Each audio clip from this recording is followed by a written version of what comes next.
Oh, the 2 minutes already started. Yeah, we'll start it again. Okay. The magic that There. happens behind the scenes. There you go. I can hear you now. Yeah. So today's show, we're just gonna preview the weekend of sports. Yeah. Do you got any entertainment stuff you want to get into? I don't know. I don't really got anything as far as the entertainment news goes, but we could find something. I'm sure we can find something. I was taking a look at Al Pacino and the child support he has to pay. God. That's what you get for hooking up with a 29-year-old, my man. That's what you get. The thing is that at that age, I'm just surprised that his shit still works. Like, how many Viagra pills does that motherfucker got to take? Give me the whole bottle. So I was thinking about that because, he's 83 years old, and to be a dad, he'd have to be like 101 to go to high school graduation. Bro. So sad. So sad. They're going to wheel him out there. But I'll get into the fact that this girl that he had the kid with dated another superstar that was in his 80s. Oh, God. She's got a type. She's got a type. She's thinking about Jeremy Sochan rolled into my Twitter account. Oh, I saw that. Good or bad? Was it good or bad? Well, it was. We'll talk about it. We'll talk about it. That's so funny. Dude, you got a haircut? I just saw that right now. Oh, yeah. You know what? I got to maybe just take off the headset for that part of it all. The Caesar cut. He should have got the Marbach cut.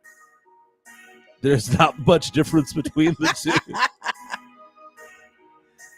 That's funny. Hey, man, Fernandez was on. Yeah, they showed his face yesterday, bro. Dude, the camera loves him. He's everywhere, man.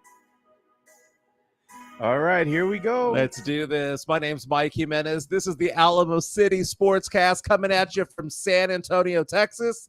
Happy Friday, everybody. Joe Garcia producing today's show. What's going on, Joe?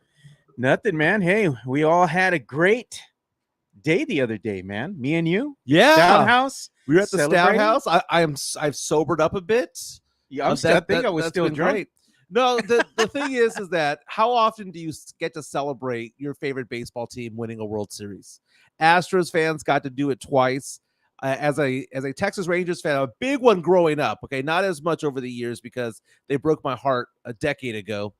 But it was fun to see, man. It was fun to see. I saw a TikTok this morning, of a thank you to Rangers fans, and it showed Juan Gonzalez, Julio Franco, Rafael Palmeiro, Nolan Ryan, all these guys from the 90s. And it was talking about how long it took for them to actually win. I saw this thing yesterday on Twitter where it was saying that every single professional sports franchise in the state of Texas has won a title except for the Houston Texans. Who? Cowboys obviously have won rings.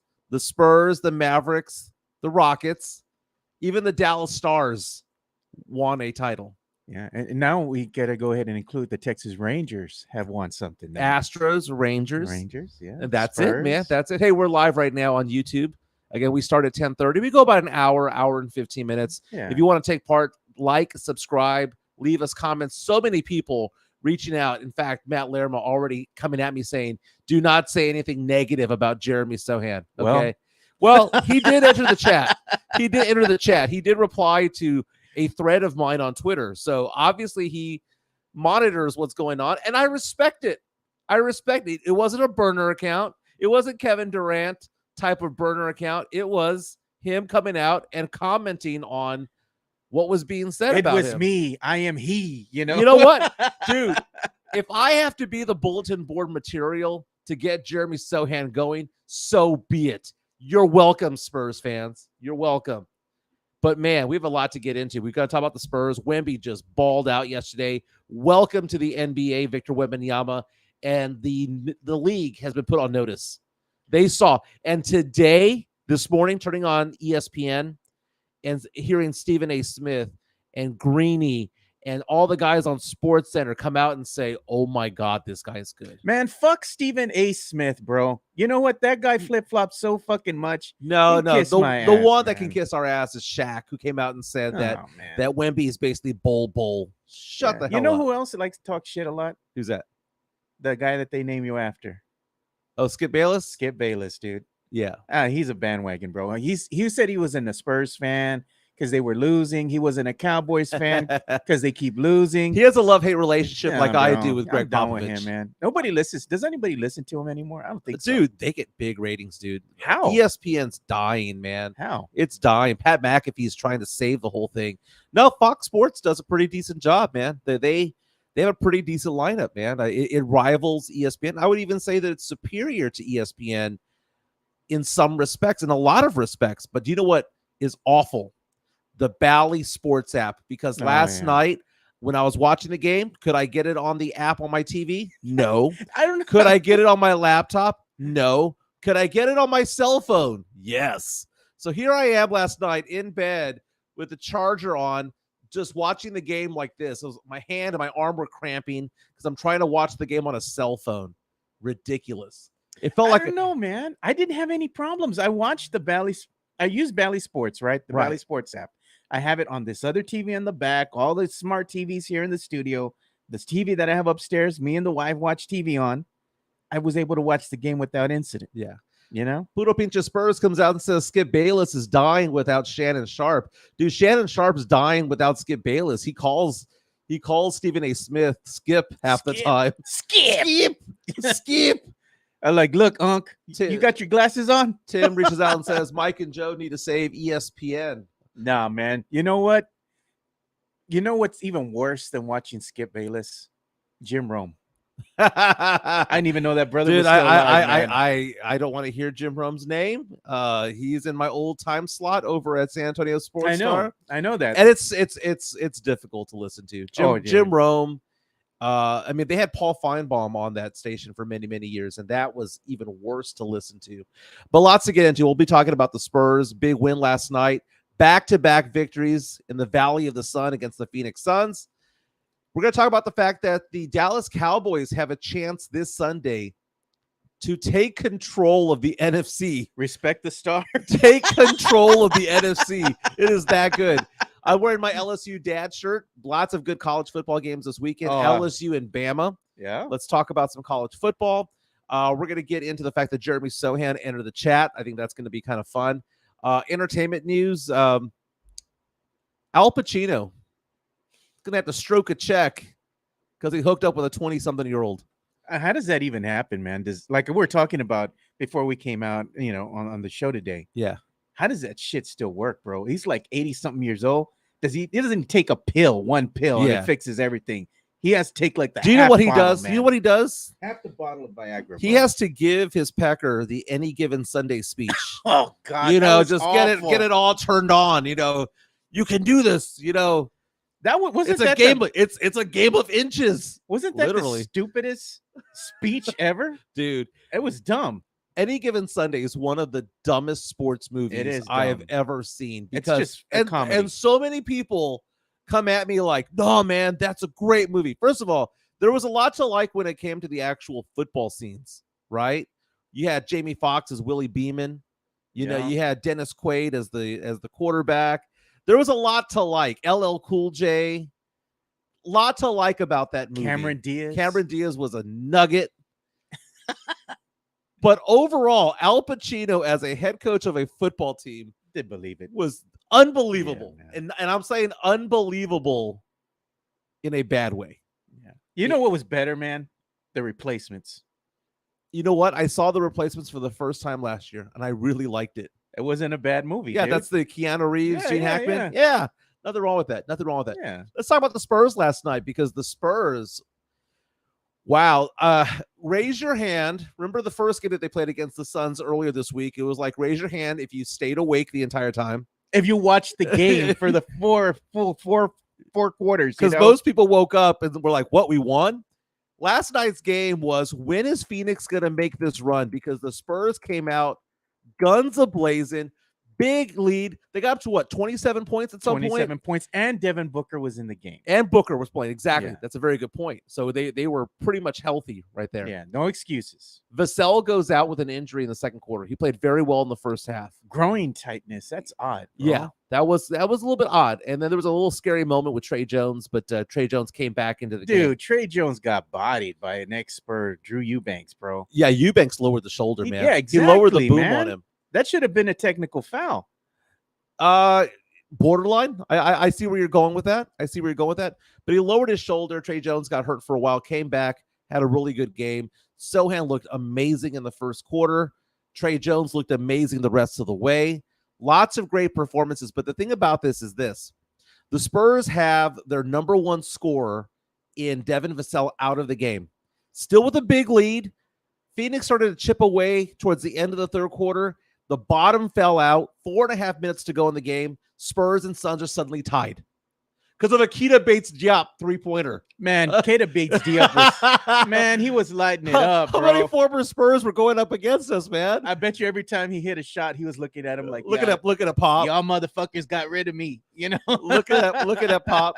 But the thing about it is that what we saw last night was Victor Wembanyama's show that he has that Kobe Bryant Mamba mentality. He's got that DNA. Inject that shit into my veins, dude. Man. Okay, so I was talking to I saw a report years I don't know 6, 7, 8 months ago about Victor Wembanyama, and they were talking about his personality.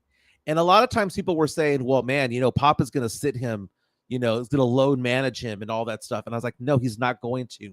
The reason why he's not going to load manage him and have him miss a ton of games is because Wemby has that Kobe fire of you are not going to sit my ass down.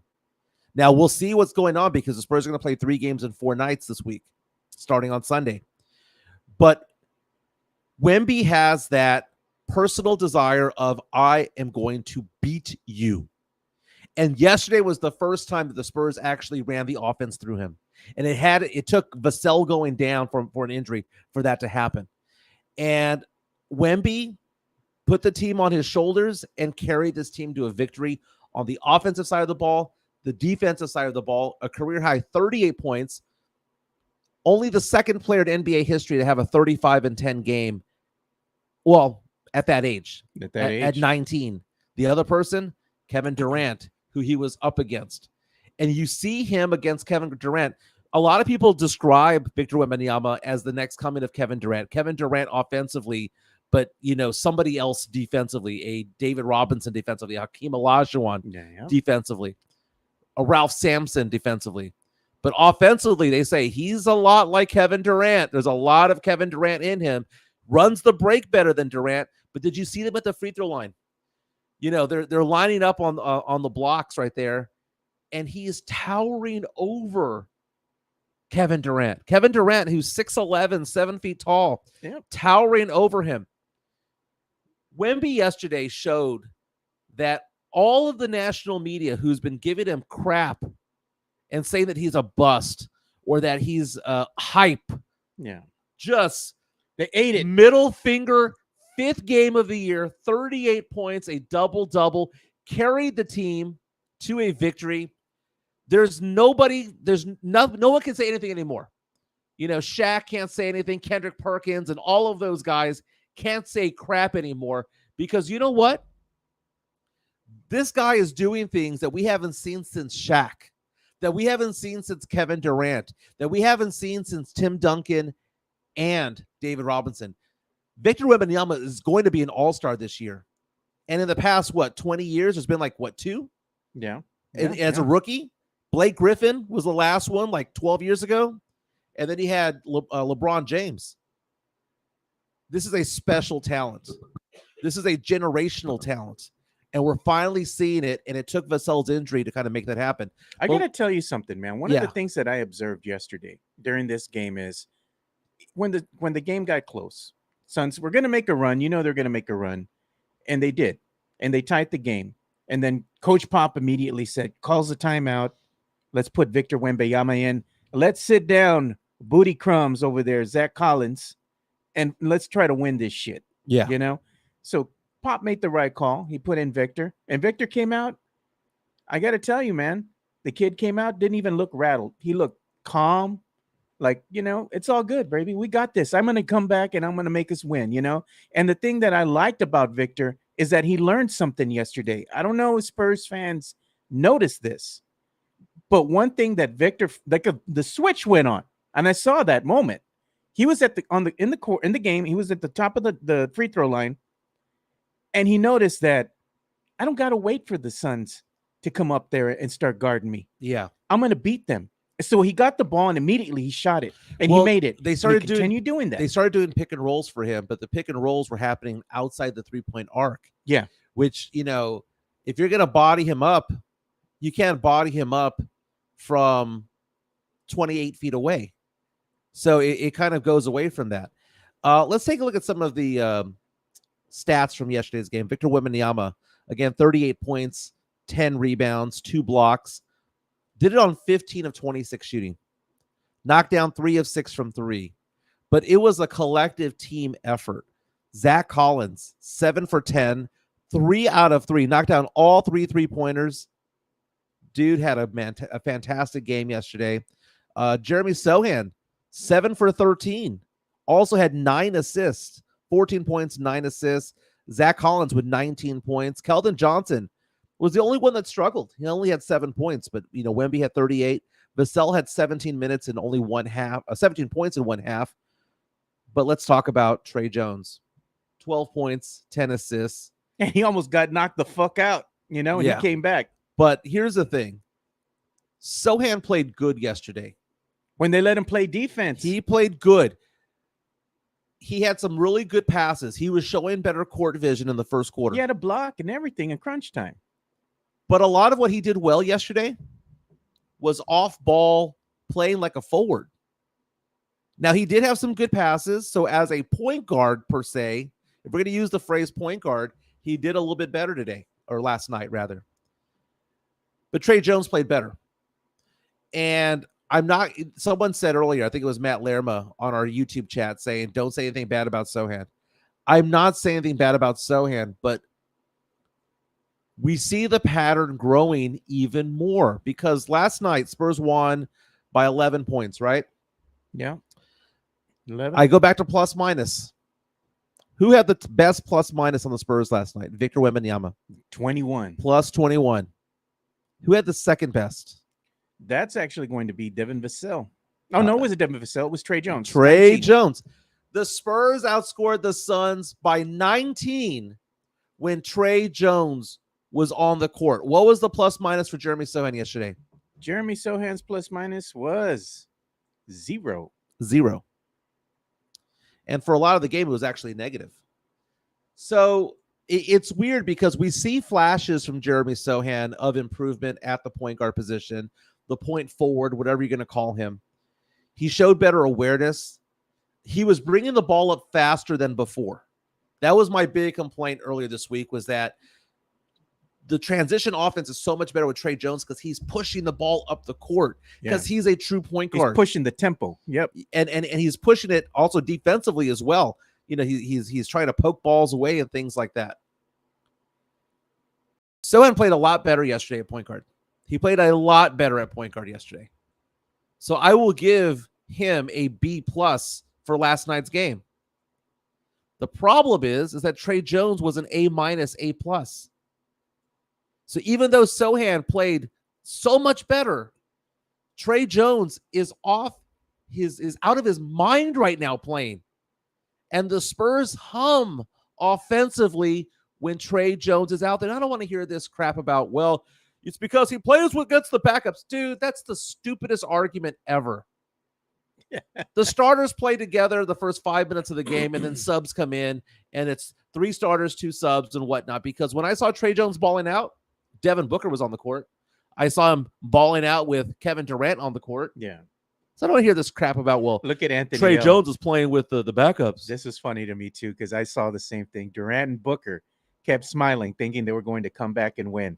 Because when they tied the game, they were like, they had the swagger. They had the swagger. But then what happens? You have Victor Wembanyama go out there and just dominate from there on out, man. Maybe the smiles upset Wembanyama. Wemby was demanding the ball. I'm going to go back to Kobe. We got ourselves a killer. We got ourselves an assassin in Victor Wembanyama. He wants the ball. He wants the ball down the stretch. He is asking for it, demanding it. Give it to me here. And the way that he gets the ball, it's not in the same places. Okay. Sometimes he wants to bring it up. Sometimes he wants to catch the ball on the block. Sometimes at the free throw line. Sometimes on the wing. The guy can do everything, and he's only going to get better. Yesterday proved that Victor Wembanyama can dominate at the NBA level. Oh, yeah, no doubt. At the NBA level. And he's 19 years old, and he's ours. Now, going back to Jeremy Sochan, he did comment on one of the threads that one of the Twitter threads that I had out there. And I was kind of surprised. Actually, I woke up this morning with little heart palpitations that he was responding to it. But it was a debate as to whether or not Tre Jones should be the starter or not. And he took some exception to it. And it wasn't so much to me. Yeah. It was one of our listeners that he was giving crap to because he was like, let me see here. I put down, there was a tweet that I put down, incredible comeback win for the Spurs last night. Best plus minus was Tre Jones, plus 13 in 24 minutes. Is the sample size large enough now? And that's the one that he responded to. That's the one he responded to. But I like the fact that he responds. I like the fact that he takes exception to things. It was the Drew Show giving him crap. One of our listeners. Yeah. Giving him crap on my thread. And Sochan comes up and says, keep talking, bro. Keep talking, bro.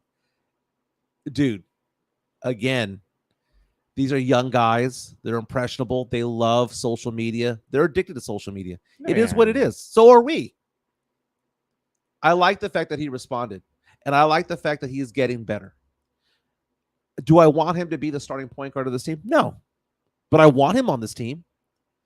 When you saw Jeremy Sochan, first quarter, had like 3 or 4 excellent passes, got early assists early on, had 9 for the day. But when he was playing his best was in the second and third quarter, and I wasn't watching him play point guard there. He was actually playing off ball. He was attacking the rim. He was getting dishes from Victor Wembanyama. Vassell was catching him. Dude, he played better when he was playing his natural position. So, yeah, he had 9 assists, but I don't think that he was playing point guard. He was just bringing the ball up. And he was giving the ball immediately to Tre Jones. Immediately to Tre, immediately to Victor, immediately to Devin. He was just bringing the ball up. He wasn't playing point guard, but he did so well. GM97 says, Jimenez keeps forgetting the team is developing, not just to get wins. How can Sam improve if he doesn't play? That's not it, man. What I'm saying is that you don't have to play somebody out of position if you have somebody already on the roster who can do a fantastic job at that position. That's what I'm saying. Why experiment when the experiment may not be needed is what I'm saying. Yeah. And what I don't want is this to be a throwaway season. Do you think Victor Wembanyama wants this to be a rebuilding year? Do you think that the number 1 overall draft pick, who's considered to be the best prospect since LeBron James, do you think he wants to throw away his rookie season? Not at all. No. He wants to win. And do you know how you get that team to win? It's not by putting Sochan on the bench. I'm not saying that. I'm not saying that I don't want Sochan to play or that he should be the 8th or 9th man on the team. I'm not saying that. What I'm saying is that stick him to his position. Yeah. Put him back at the 4 or put him at the 3. That's where he was thriving in that fourth quarter in crunch time yesterday. Right. Yeah. So somebody needs to go to the bench, and it's probably Keldon. Hey, man. Zach. I wouldn't mind that. Because I want to see Tre Jones out there with Devin Vassell. Yeah. I want to see Victor Wembanyama out there with Jeremy Sochan, and I want to see, let's just say, Keldon out there throwing it out there. So you have a bunch of shooters out there. Or if you want to put Keldon off the bench and you have Zach Collins go out there and have a bigger presence defensively, I'm okay with that too. Sochan deserves to start. I want Sochan to play 30 minutes per game. Okay? I'm not saying that he sucks. He's getting better, but I want him to get better at what he's good at already. Yeah, look at Joshua Jimenez. He says, since we know Sochan is watching, Why don't you play like the legend that wore the great 10 jersey before? Dennis Rodman, Ewing, Avery Johnson. That's a very good point, because we want him to be Rodman. We don't want him to be Avery Johnson. Exactly, dude. He's Because just out there to go ahead and play defense, he's man. bringing the ball up the court and then dishing it off. Now, a lot of the assists that he had early on were long distance passes, which was great because it was transition ball. But when it comes to running a break, I don't trust Jeremy Sochan to run a 3-on-2 fast break. I don't. I want him to be on the wing. I want him to be on the left or the right to finish that fast break. I don't want him being in the middle trying to make the decision to either go up for the layup or go left or right. I want him to finish the layup, finish the dunk. I want him to do that. Look at, man, Chris Leha, dude. Collins is ass on defense. He played better yesterday, though. He played better, but no lies detected, man. 19 points, 3 of 3 from 3. I mean, he played a lot better, and he actually had some defensive plays yesterday. I will agree, Collins did play like ass defensively the first 4 games of the season, but not last night. Oh, I like this question here. We're going to see a lineup change if Devin Vassell is out. And someone had asked earlier if Devin Vassell should be known as being injury prone, because Devin Vassell missed so much time, man, I don't know, last year. Groin injuries, he might miss a couple of games, man. He might miss a couple of games. So then who comes in? I actually liked watching Tre Jones and Jeremy Sochan on the court together. They don't play a lot together. But yesterday, they did spend some time on the floor. Yes, they did. And they seem to play well off of each other. I don't mind seeing it. I don't mind seeing it. Spurs are taking on the Toronto Raptors Sunday at the Frost Bank Center. It's going to be an early start. It's going to be a 2:30 tip-off, if I'm not mistaken. The Spurs can do themselves a favor by beating the Raptors in 2 ways. One is you get the win, right? Spurs right now are 3-2. 3-2. That's a great record right now. They're 3-2. The baby Spurs, too. Baby Spurs. Yeah. If they beat Toronto, and the Spurs should beat Toronto, I think they should beat Toronto, they can go 4-2. And even better, if they beat Toronto and Toronto drops to 2-4, you know the Spurs have their draft pick next year. Yeah, they do. They do, man. It is top 6 protected. So if it falls 7 and beyond, the Spurs get their first-round draft pick next year as part of the Jakob Poeltl trade from a couple of years back. Yeah. And who's missing Jakob Poeltl right now, man? No one is. Yeah. Zach Collins is doing what Jakob Poeltl used to do, and he's making 3-pointers to boot. Hey, man, I'm not saying nothing bad about Jakob. I'm glad that he's still in the league and he's playing, he's balling, you know? Yeah. But, yeah, I mean, it was one of those tough decisions that needed to be made. But trust me when I say this, there's other tough decisions that are going to have to be made in order for this team to really get to where they need to be a contender. Yeah. So Spurs fans need to prepare for that, as we keep telling them. C.D. Osman, Spurs fans are starting to really like this guy. And I get it. CD is Shetty, or how does it say? Wow, yeah. I'm sure I mispronounced Sochan as well, but lots of comments coming in. Again, you can follow us on YouTube as well. And this show is not dated, man, because if you want to watch us at 12 o'clock, 2 o'clock, 4 o'clock, 6 o'clock on the way home, we're available not only on YouTube, but also on all the major podcast platforms, from iHeart app to Spotify to Apple Play and Google, all of that stuff. You can check us out. Look, and share. By the way, if you're listening right now, if you're watching us right now, go onto your social media, share this video, share this live stream, and tell people to listen to us. Yeah, man. If you like what we're doing, man, we'd appreciate it. Would really appreciate it if you could go ahead and give us some love, man. Hit that like button. That's right. Spernandez reached out to us on YouTube. Man, I was in the house. It was so electric. Spernandez. Of course, the cameras caught him the last minute of the game as he's holding up a Wemby jersey, Mets 92, the Mets 92 jersey, just holding it up in the air. I'm like, dude, I swear, that motherfucker everywhere, dude. No one gets on camera more than that guy. The camera fucking loves him, Semper Fi, baby. They always find him, bro. Every Semper Fi, our favorite Marine, man. Represent Puro Exit 7, brother. John Jay High School, UT Longhorns. Now in the United States Marines in San Diego. Thanks for listening. Thanks for being part of the show. You hosted last week. Got me drunk off my ass. Yeah. Hey, man, I saw him, and there was another Spurs fan in attendance too. And the camera went to them, and the other guy was being so fucking petty. He was waving bye to all the Suns fans because I guess they were leaving. They were going clearing the arena, and he was saying bye to them.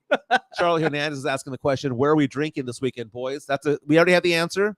Our good buddy from San Antonio Sports Star, James Pledger, wants to go out. He's actually working the event at Twin Peaks 151. Yeah.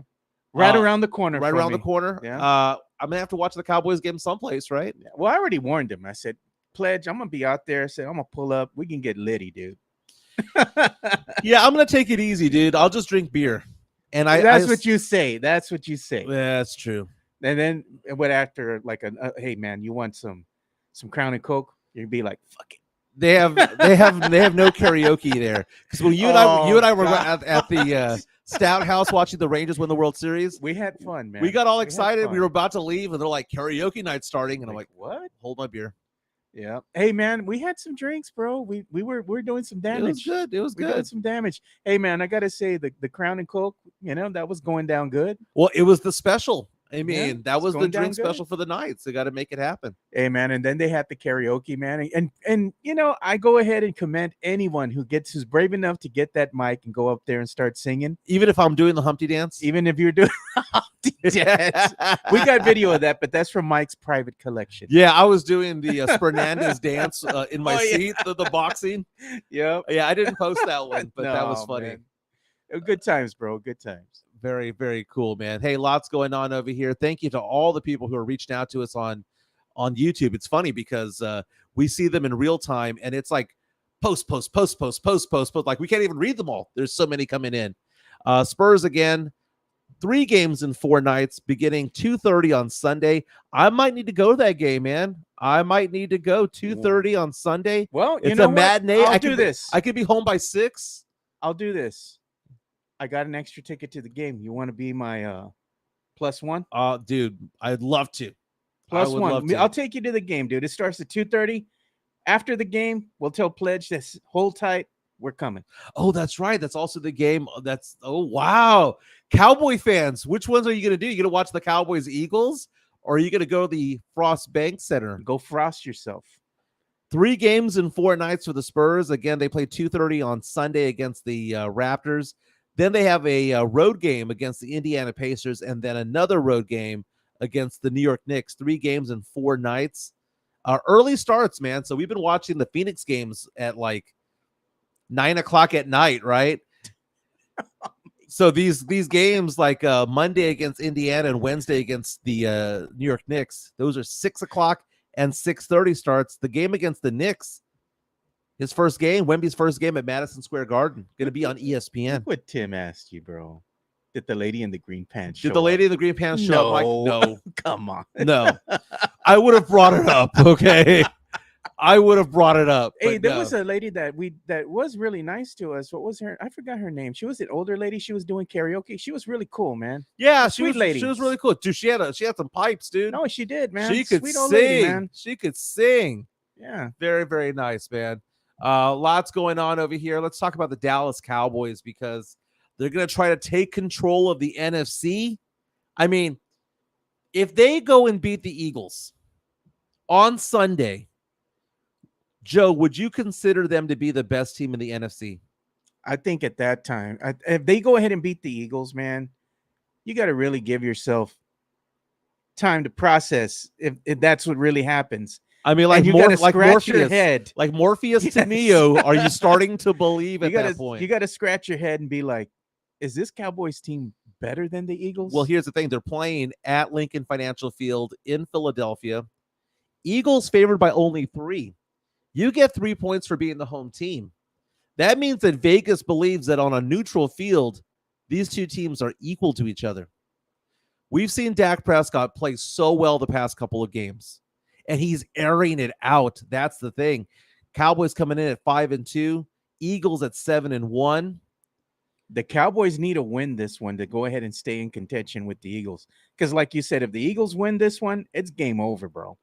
I wonder what the Cowboys are doing to like practice against the brotherly shove that the Eagles do on 3rd and 1 and 4th and 1. My God. Or they do at the goal line. By the way, let's take a look at what the Eagles do. Hey, can I give a quick shout out, man? Matt Sure. Lerma's over here.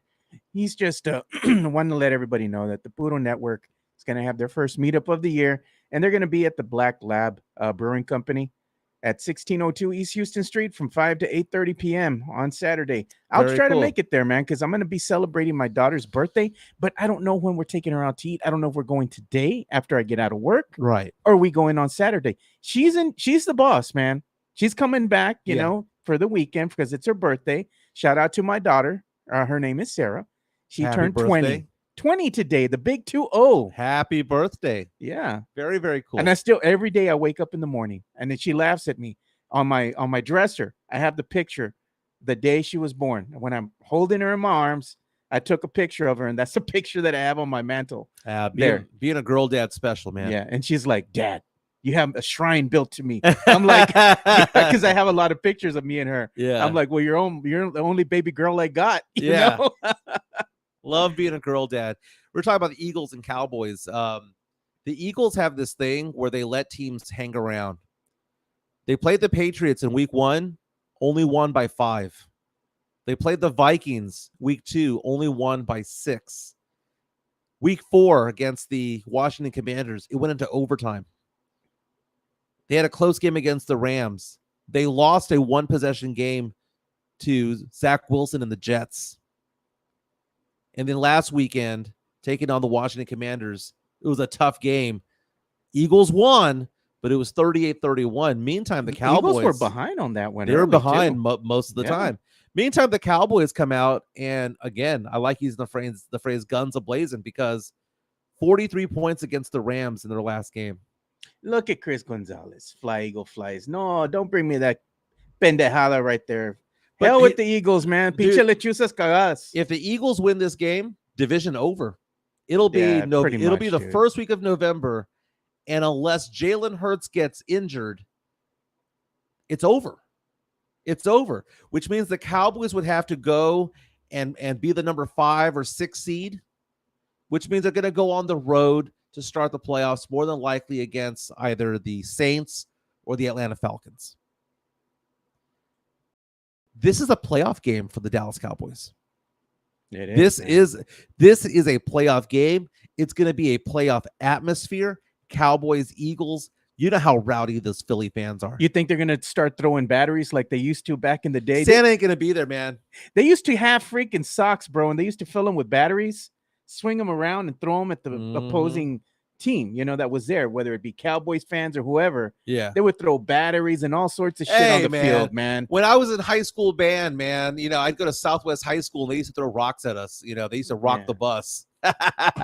Freaking Philly fans, bro. They were throwing beers that were closed to Cowboys fans, and they showed a video as they were walking into the stadium. Hey. And they were wearing Cowboys gear. You're getting a beer thrown at you. Hey, can't take the heat. Stay out the kitchen, baby. Stay out the kitchen. But that's how classy Philly fans are, bro.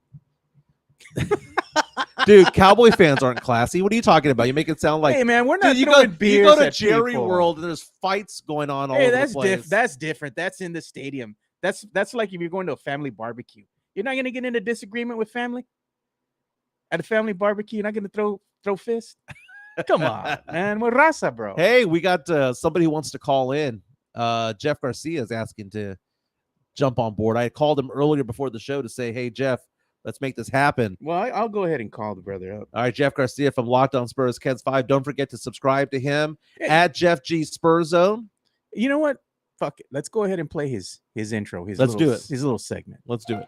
Locked On Spurs is your daily Spurs podcast, hosted by Jeff Garcia, the lead Spurs writer for Kens 5 San Antonio.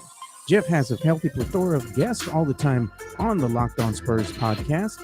You can also follow Jeff on Threads at Jeff G Kens 5 SA. You can also follow Jeff on Twitter at Jeff G Spurs Zone. So make sure you go ahead and give Jeff a follow, not only on Threads and Twitter, but also on YouTube at youtube.com/@Locked On Spurs. This is where you're going to be able to find the replay of the Locked On Spurs podcast. Make sure to like, subscribe, and share. You can also follow Jeff Garcia at 1919, his favorite bar over in Southtown. That's also where you can find Hey him. man, don't be giving out his secret little hideouts, bro. You don't want the peeps pulling up to him. Oh man, he likes those fancy drinks, but I like him too. What's going on, Jeff Garcia from Locked On Spurs and Ken's Five? What's going on, my man?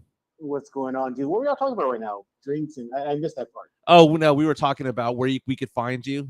So we have that promo spot saying you could find him here, you could find him there, and I said you could also find him at 1919 on the occasional night. Pretty much. I pretty much have I should just camp out there, put a tent up. So about Wemby, huh? What a game, dude. Wemby, 38 points. He's gonna be one of the few Spurs who went ahead and accomplished such a feat as a rookie. The other ones I believe was Tim Duncan, and we had David Robinson as well. Yeah, so as a rookie for the Spurs, and then also as a 19-year-old going for 35 and 10, it was Wemby and Kevin Durant. Yeah. That's a rare class of elite players right there. So what the first thing that came to my mind after the game was over, and the dust settled was, should we not knee jerk? Should we not knee jerk yet? No, we knee jerk hard. Because sure, he had a phenomenal game. Tip your cap to him. Way to go, Wemby. But my next phase for him and his development is, can he sustain this? Because the first few games prior to the second Phoenix game, what do we see? Quietness. Fourth quarter explosion. Same thing. Periods 1 through 3. Fourth quarter explodes. Yesterday's game, it was consistent through each period. So now I want to see if he's going to carry that moving forward. And I think he will. He looked like it. Was it just me? He looked like a totally different player last night. He figured some things out, Jeff. You know what? One of the things I was going to ask you to see if you noticed the same thing. It was there in the fourth quarter where Pop finally went ahead and subbed in Wembanyama for Collins. And immediately when they went to Victor Wembanyama, he figured something out. He's like, you know what? I don't got to wait for the opposing team, the Suns, to go ahead and start playing defense on me. I can beat them if I just shoot the ball real quick. And he started doing that, and he was scoring. He had, I think, 3 shots in a row. One of those was a 3-pointer, which was amazing. He was running up the court, stopped on a dime, pulled up, boom, money, Yeah, that confidence was oozing yesterday. And also the intangibles, too. For example, Jimenez, I don't know if you caught this. Every time he did a spectacular play, it pumped up the bench. You had Devontae Graham just hanging all over Mamu, because he was bewildered. You had Keldon Johnson exiting the court and just mumbling to himself, "Who's going to stop him? Who's going to stop him?" Yeah, and then you also saw this. Wemby was actually getting into players' faces. He was talking with them a lot more. Gotta mix it up. More so than we've seen so far.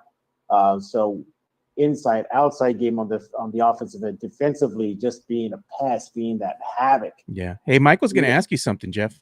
Hey, talking to Jeff Garcia from Ken's 5 and Locked On Spurs, you and I had discussed this in the past about how we had seen these reports about Victor Wembanyama, about how he was very Kobe when it came to his mentality, that he likes to force the issue, that he wants the ball down the stretch. How impressed were you to see him the last 4 minutes of the game say, "I want the ball, offense runs through me," and just basically dominate from there on out? My first thought was, finally, that's the Wembanyama that we all expected. That's the one that was supposed to be that from the jump, game 1 of the NBA season. Okay, well, you know what? It didn't start, it didn't happen until last night versus Phoenix, but nevertheless, I think that's just a sign not only to the Spurs roster, the coaching staff, that you can go ahead and start feeding him more in the paint. Maybe he got comfortable. Maybe he had a light switch go off just in his 5th game of his pro career. And, and away we go. Also, too, I also like the reverse, that the players, they kept on feeding him. You saw Keldon also doing this, arcing the ball up towards him. Not a chest pass, not a bounce pass, arcing it to him in the paint. And speaking of the paint, Jimenez, did you notice that Wemby was calling for the paint? Yeah. The ball in the paint more often. He said, "Give me the rock. I'm ready." Yeah, you saw that more versus, and what I like too, then he stayed in the paint. He didn't grab the ball in the paint and then walk back out to the perimeter, walk back out to the 3 line, and he went for it. So, yeah, I think this is a good stepping stone. I want to see if he'll continue this for Toronto. Then another road trip coming up, Indiana and New York. The bright lights of the Big Apple. We'll see how he did, but a great game, phenomenal game. I couldn't be prouder. I think it put the league on notice. Well, The you know league was what? on I had notice. made something for you, Jeff. I'm gonna go ahead and share it real quick. Sorry, Mike, but I got to do this real quick, man.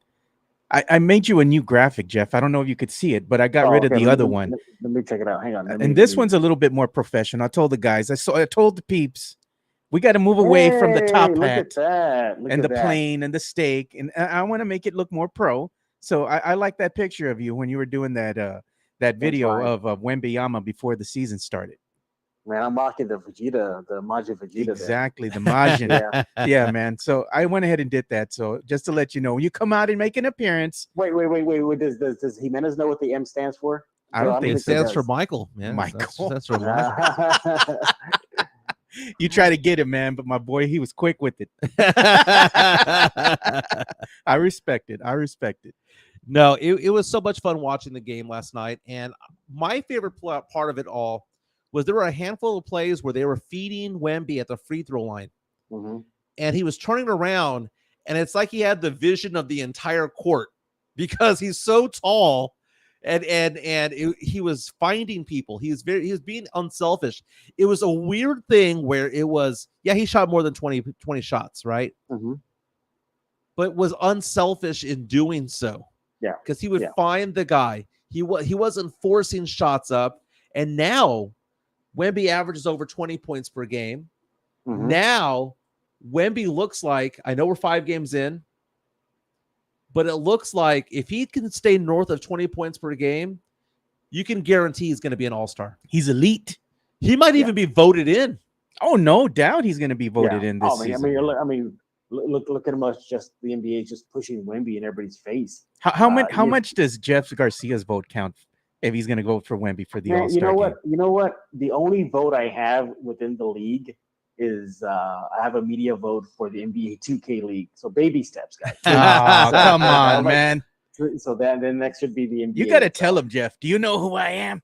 I know, right? So, Jeff, is Spurs Twitter going to be out next week when I have my first varsity game of the year? You got to drop the Addy, bro. Yeah, notice I didn't put down where. I know. I didn't, because people are asking, what game are you going to be at? We'll want to go. And I'm oh my God. I'm like, no, dude. Don't do it, Jimenez. You know who's going to be there, bro? And all the Raza Me, Christopher Leja, Chicana Fuerte, Bear County Social Affair. It's in the south side of San Antonio, this game. Hey, baby. Jeff can show up, man. I'm doing it. I definitely, if it's in the south side near me, then for sure. It's an SAISD game. You got to let me know, dude. That way you can go varsity. ahead and call one of the local print shops and get the big old head of you made, the big one with the face, the cara where you're drinking the beer. Like when you're kissing the beer. Yeah. I'll just have that in the crowd. I got 3 middle school games this weekend, though. So look at them all out. You're already calling you out. Yeah. Drop the Addy, you coward. You know, I don't want to take away Jimenez's shine here from getting heckled, but I'm digging deeper into Wemby's stats here, and you look at what he did in that fourth quarter. In a 6-minute 21 span, he went 3 for 3, and to end the game from the field, 1 for 1 from the field. Went to the free throw line 4 times, made 3 of them. I mean, my goodness, that's clutch. That's a very clutch type of player right there. And also, too, collectively, guys, the Spurs just popped Phoenix in the mouth to start the game and to end the game. Mm-hmm. They ended the game with a 12-0 run. They started the game with what I believe probably like a 10. I think, Joe, was it like a 10-12? That was a 12-0 run that they did. I think in the last run. 2:45.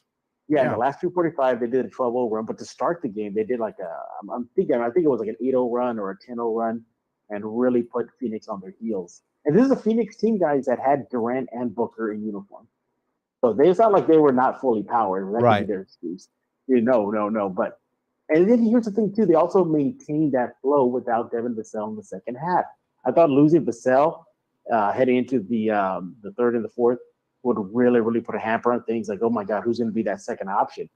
Guess what? Collectively, they were the second option. You had Doug McDermott coming in with timely threes when the score was tied at 116. You had Osman come in and nail just clutch shots. So, wow. I mean, this is a boost their confidence. I don't know what. Hey, Jeff, you got a heckler here, man. And no, he's not heckling you. He's just saying, you sound so serious is what he's saying. Why so serious? Because it was a serious win last night. Hey, Jeff, let's talk about plus minus because I like two stats this year: plus minus and effective field goal percentages. Tre Jones plus 19 yesterday. It happened again. Mm-hmm. Even the game where the Spurs lost by 40, his plus minus that game was 0. Hey, at least it was a negative. Yeah. Yeah, I think he's nothing been a plus, right, for almost every single game. Plus for all four of the games and a 0 for one. So he has not had a negative plus minus at all this year. And I mean, it goes back with that whole thing about Sochan running the point. I mean, Tre Jones runs it better. And the numbers don't lie, Jimenez. In what respect? Yeah, I think they're just worried about who's going to run the team coming off that bench. Because do you want a fairly inexperienced point guard, Sochan, coming off the bench, where maybe the wheels could fall off, and they lose a lead or the lead gets bigger on them? Or do you want somebody running that second unit that can maintain leads or keep the team competitive? Dude, I'm looking at Keldon going to the bench, dude. I'm looking at Keldon being that guy. Keldon bringing the points off the bench. That's what I'm thinking. I mean, I'm thinking a lineup of, because I don't want Sochan to be the one that's benched, because yesterday we saw Tre Jones and Sochan play together. They look good, and they looked good together. Mm-hmm. We hadn't seen that because it was like one was subbing out for the other more often than not. But we saw a lot of them together last night, and I liked what I saw when they were both out there. Sochan has better vision. His vision is getting better. He had 9 assists, but he doesn't run fast breaks, dude. He doesn't play transition offense. He just brings the ball up. And that's what Tre Jones is doing. Tre Jones is forcing the issue in a positive way. But again, the Spurs have 3 games in 4 nights. Toronto, 2:30 on Sunday. Then they have Indiana. Then they go to Madison Square Garden for a game that's going to be nationally televised on ESPN. How big of a circus do you think it's going to be with New York? Because you've lived in New York for many, many years. What do you think it's going to be like there in New York when Wemby comes to town? It's going to be mob city. I mean, I think it's just the conference room, the media conference room is so tiny, in MSG. So I think that'll be filled to the brim. And especially if he's continuing playing this hot hand that he has, let's just say he goes out against Toronto and drops another big game, and then he heads into New York on that kind of high play. Yeah, I mean, the whole world will descend on him.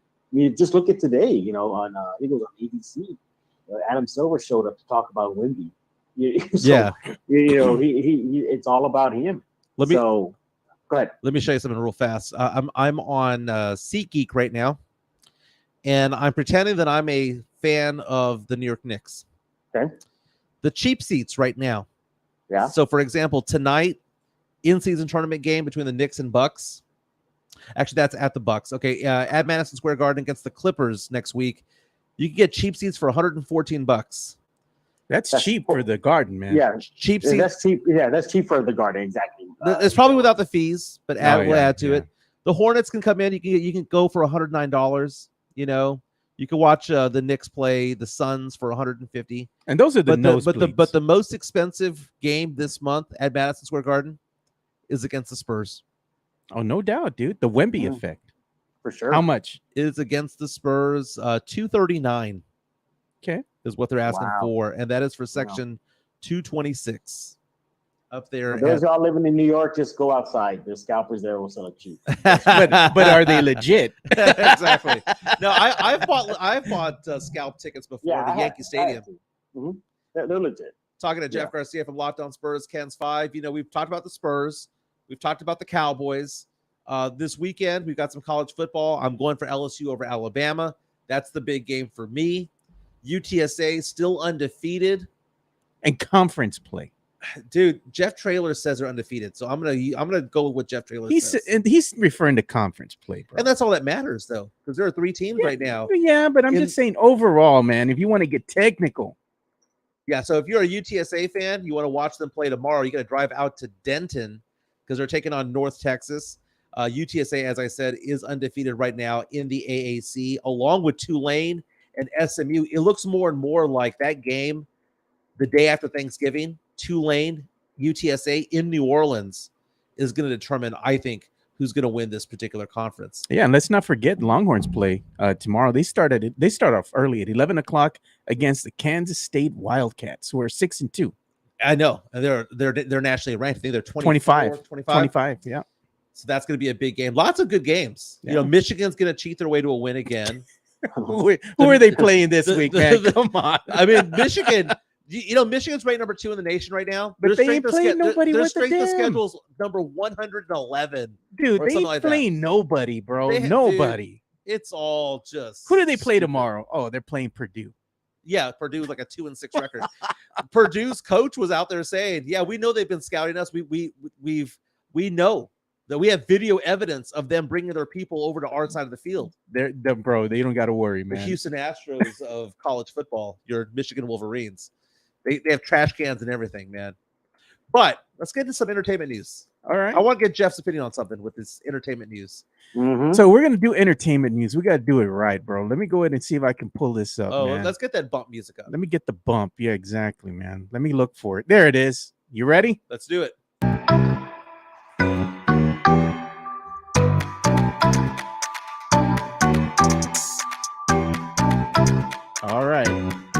All right. You know, according to TMZ, actor Al Pacino is going to be cutting some big checks for child support. The dude's 83 years old and just had a baby in June. Good Lord. His girlfriend or former girlfriend, I don't know what she is anymore. 20-something. His baby mama. Baby mama, yeah. 29-year-old woman named Noor Alfaro. She's a hottie. She's in the entertainment industry. She's attractive. She's 29 years old, which means that they were hooking up when she was 28 and he was 82. Jeez. Transposing those numbers. Now, here's the thing, though. Here's what she's getting. Lump sum of $110,000 plus $30,000 a month in child support, along with health insurance for 18 along years with schooling.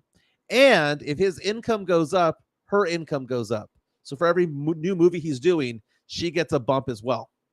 Okay. Is he even doing movies anymore? I think he comes out in movies here and there. It's not like he has a hectic schedule like he did when he was probably in his 60s, you know, or even 50 years old. Yeah, he's getting up there, man. Now, the thing about this woman, Noor Alfara, she's in the industry. She's a producer. Look at what GM97 says. Allegedly not his baby. Oh, no, That's man. not my baby. Yeah, no, that's it just kind of gives me the creeps because he was 82, she was 28, right? But she was first in the public eye 5 years ago when she was 23 years old, and she was dating Mick Jagger, who's also in his 80s. She has a type there, Jeff. Yeah, the ones that are already loaded already.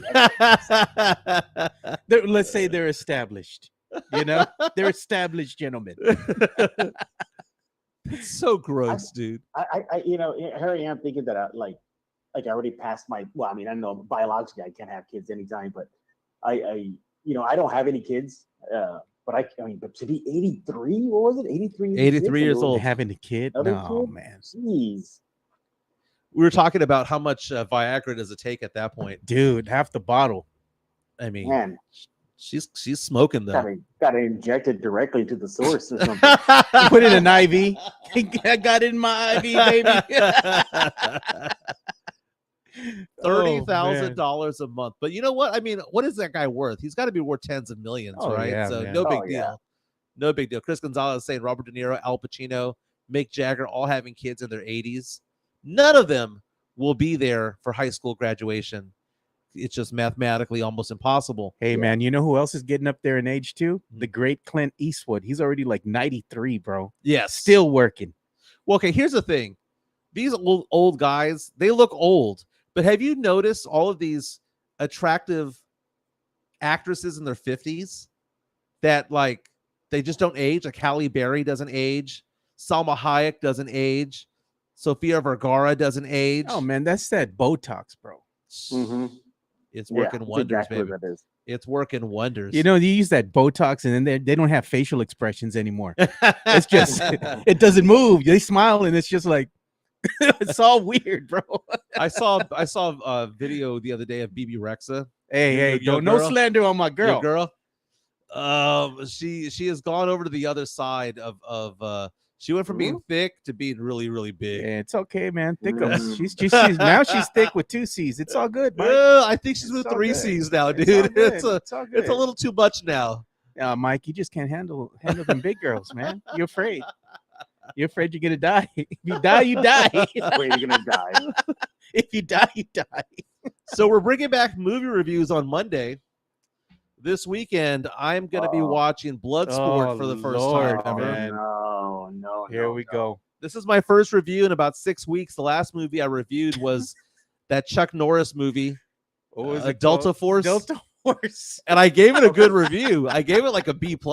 Hey, All right, let me give you the heads up now. This is one of Van Damme's first films. I think this was his very first film.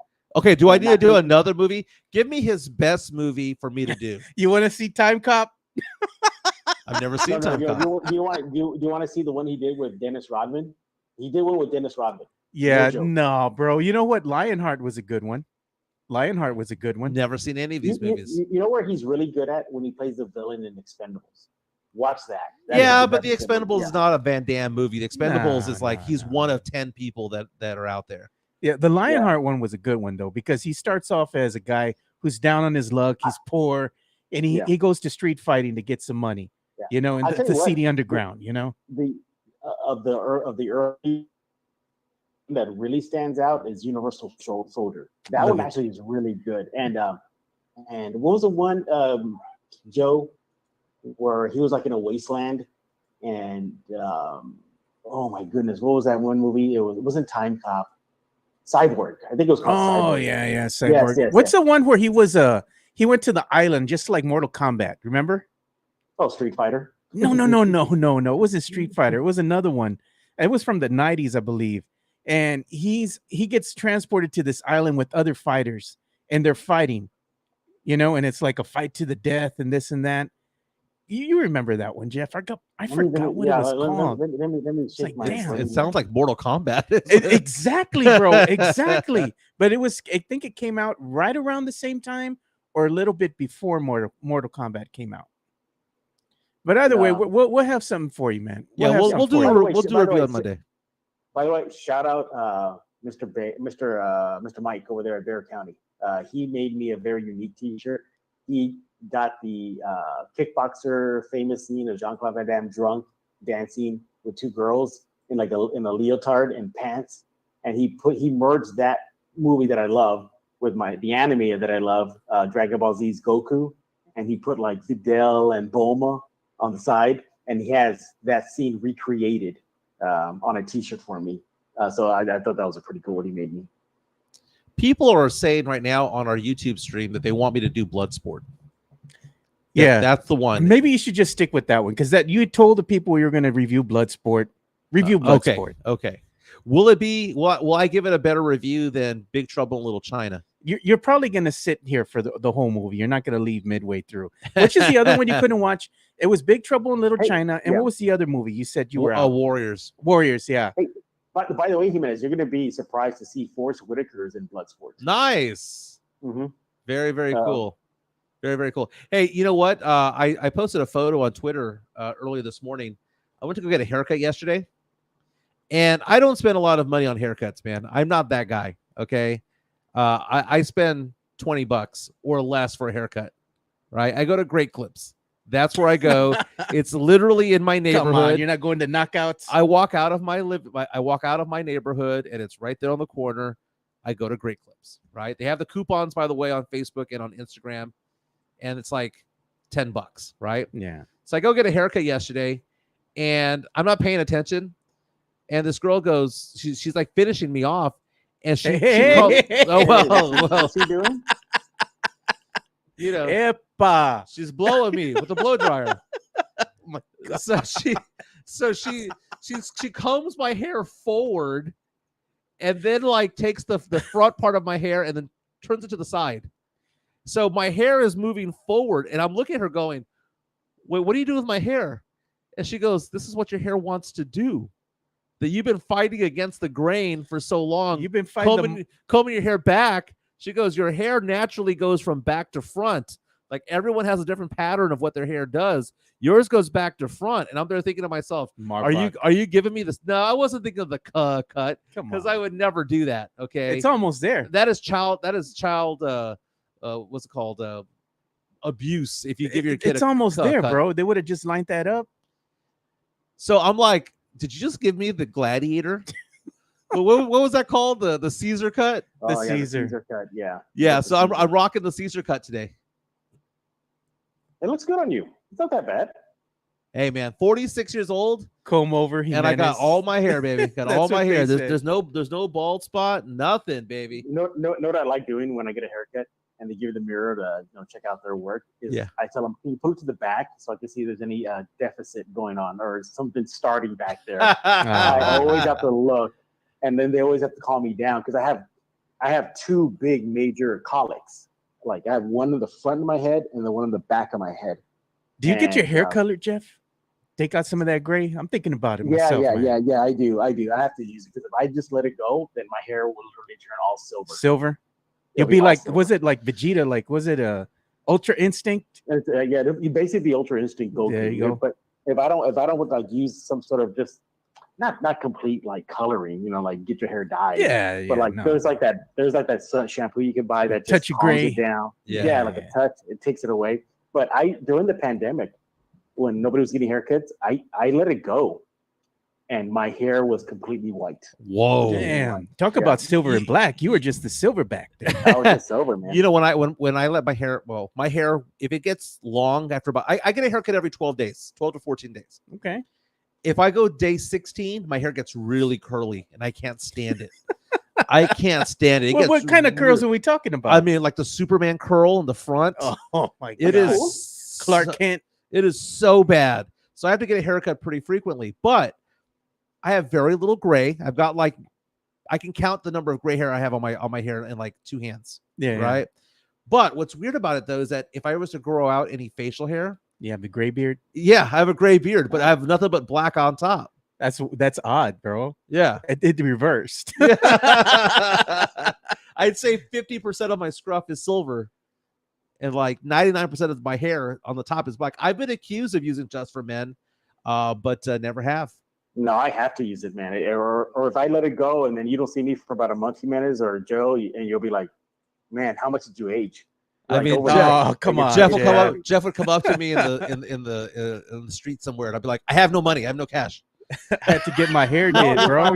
You'll be probably asking me to use my senior citizen discount. It'll be pretty bad. Hey, do I get that AARP discount?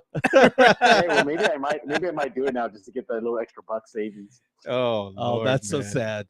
That's so sad. Hey, so Jeff, I apologize for saying that you like to go to 1990. You don't live there. You go there every once in a while, typically when it's with me. So I won't give up any of the other hiding spots that we go to. Yes, don't do that. Yeah, that's our safe zone. That's the safe zone. Exactly. You got to have some places you can just dive into without anybody knowing, dude. Nah. Oh yeah, for sure. Hey, Jimenez, you tell me though, people recognize you once in a while on the streets, right? This is gonna sound full of myself here, but I probably get recognized 3 days a week. No, you don't. 3 days a week. There was a stretch last week where I was recognized 6 days in a row. Look at so you, it's weird because I go to HEB or I went to the Spurs game and I was recognized like 5 times over there. I go to UTSA games, I get recognized all the time. Dude, I got recognized 4 times at a UT football game in Austin. Oh yeah, I wasn't even in San Antonio. It was in Austin. And they were coming at you for the UTSA slander. Yeah, I get recognized at HEB all the time. Walgreens, various bars. So adult video megaplex. Well, only the one on 35. Only the one on 35, not the one on 281. I'm just giving you a hard time, bro. I'm here for my usual. The one place you don't get recognized is when you come with me to the gym. And I put him to the ringer. Oh god. Well, I tortured Jimenez the first time he was. Yeah, dude. Okay. First of all, I like getting sore the next day from a workout. That soreness should not have been there for 8 days in a row, and that is not an exaggeration. It was painful to the point where I went to referee practice, and you have to blow your whistle and put your hand up in the air. Yeah. I had a hard time getting my hand all the way up. You almost took yourself out of the game for groin tightness. And, well, you know what? But kudos to Jimenez. He stuck in there. He stuck in it to the bitter end. And then I knew he was gassed already because the gym that I go to has an outdoor gym, and in the outdoor gym section, there's like these really you really got to know form and know your technique. And Jimenez wanted to do it, but he was cool. It was cool because he was like, you know what? I'm going to be humble enough. Just give me just 10 plates until I get this right. So Jimenez dove in, man, head first. And my arms were buckling the entire time. It was like this shaking going on. The bar alone's 50 pounds, bro. But I will say this, though. That gym, some talent there, Joe. There was some talent there. You're trying to help them out? You're going to spot the girls? You need some help there? No, these girls could outlift me, but they were very talented. Oh, I bet, man. They seem nice. You should have brought them an energy drink. I wouldn't be able to hold it. Yeah. Jimenez was destroyed, man. He couldn't because your arms are jelly. Yeah, and I told him, I said, like, man, are you sure you want to? And it's not like a little foofy gym, you can find on the north side or downtown, man. It's a serious gym. Yeah, it's funny because that's the interesting thing about you, Jeff, is that you are money bags when it comes to drinking, right? You like going to nice places. Mm-hmm. You want to get a good cocktail. Yep. When it comes to working out, though, I mean, you'll be a grunt, man. You'll go out there and you'll do, Rocky Balboa type stuff, man. You'll go out there and hit the streets. That's the best way to describe it. It's a very Clubber Lang style. Yes. Very Clubber Lang type of gym. Yeah, we need to start wrapping this up.